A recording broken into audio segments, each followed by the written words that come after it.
Mga pangakong walang napako, katabang at kasurog ng Bicolano at ng bawat Pilipino. Sinisiguro ang paglilingkod, hindi lang para sa rehiyon, kundi sa buong Pilipinas. Layong isulong ang masaganang buhay para sa mga kapwa Pilipino, partikular na sa kahandaan sa mga sakuna, akses sa edukasyon at serbisyong medikal, pag-ahon sa kahirapan at pagtayo ng mga infrastruktura. Iyan ang Ako Bicol Party List. Itinatag bago mag-2010, sinimula ng Ako Bicol Party List ang pagtulong sa mga Bicolano matapos tumama ang Super Typhoon Reming. Nag-sponsor ng livelihood program para sa mga residenteng naapektuhan ng pagputok ng Bulkang Mayon noong 2009. Taong 2010 nang pinalad makapasok sa 50th Congress kung saan nakakuha ng pinakamataas na boto at nagsilbing Ako Bicol Party List representatives sina Christopher Quito Co, Rodel Batucabe at Alfredo Pido Garbin. Nagpapatuloy sa paglilingkod dahil sa tiwala ng taong bayan sa 16th, 17th, 18th at 19th Congress kung saan kinatawan ng AKB sina Congressman Zaldico at Raul Angelo Gil Bongalon. Ilang panukalang iniakda ng AKB ang naisabatas. Kabilang na riyan ang Republic Act 10627 o Anti-Bullying Act of 2013 na nagmula sa House Bill 5496. RA 11053 o Anti-Hazing Act of 2018 na nagbabawal sa hazing at nagre-regulate sa iba't ibang uri ng initiation rights sa fraternities, sororities at iba pang organisasyon. RA 11038 o Preservation at Management ng Protected Areas sa ilalim ng National Protected Areas sa bansa. RA 1132 o Law Reporting of Communicable Diseases na naglalaman ng polisiya at pag-prescribe ng procedure sa surveillance at response sa mga sakit, epidemya at health events na may kinalaman sa kalusugan ng publiko, gayon din ang pag-appropriate ng pondo.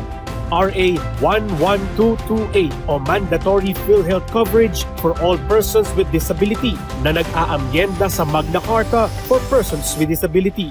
Pagdating sa sektor ng enerhiya, instrumental din ang AKB sa pagsasabatas ng RA 11234 o Energy Virtual One-Stop Shop Act, RA 11285 o Energy Efficiency and Conservation Act, at RA 11371 o Murang Kuryente Act. Hindi rin nakalimot ang AKB sa kanilang tubong sinilangan dahil naisabatas din ang RA 11119 o Albay Day na nagdedeklara sa April 3 bilang special non-working holiday sa probinsya ng Albay. Ilang programa at proyekto ang napagtagumpayan ng Ako Bicol Party List, gaya ng pagpapatayo ng Legazpi City Community College, pag-repurpose sa lumang airport site ng Legazpi Airport bilang bagong business district, pagpapatayo ng Legazpi International Cruise Ship Terminal na magpapalakas ng turismo, development ng new Legazpi People's Park na nagsisilbing lugar para makapag-relax, makapagtipon-tipon at maipagdiwang ang lokal na kultura, solar-powered water system na magbibigay ng supply ng malinis na tubig sa mga barangay sa buong Kabikulan. Pinahahalagahan din ng AKB ang sektor ng kalusugan. AKB ang nasa likod ng pagpapatayo ng world-class hospital sa Legazpi City, pag-upgrade sa mga pasilidad ng Legazpi City Hospital kung saan naglaan ng 50 milyong piso para sa mga bagong medical equipment. Iba't ibang lugar na rin sa Kabikulan ang kanilang napatayuan ng Super Health Center na mayroong diagnostic facility. Mga pasilidad katulad ng Haven na magiging tuluyan ng mga kababaihan na katatanda na inabandona at nagkasala sa batas.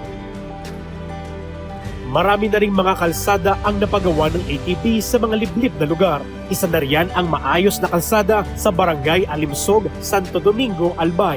Bukod pa riyan, isa rin sa kanilang mga proyekto ay ang tuluyan ng wakasan ang brownout sa Kabikulan. Sa katunayan ay naglaan ng 300 million pesos na pondo ang Ako Bicol Party List sa pangunguna ni Representative Zaldico para sa pagpapatayo ng 2 substation at pagsasaayos ng linya ng kuryente sa Albay. Hindi matatawaran ang papel ng Ako Bicol Party List sa pagbabago sa rehiyon ng Bicol, maging sa pag-unlad ng buong bansa. Kasama sina Elizaldi Zaldico at Alfredo Pido Garbin na una at ikalawang nominees. Nais ipagpatuloy ng Ako Bicol Party List ang paglilingkod sa ilalim ng kanilang slogan na Sinda, Kita, Ika. Sila, tayo at ikaw.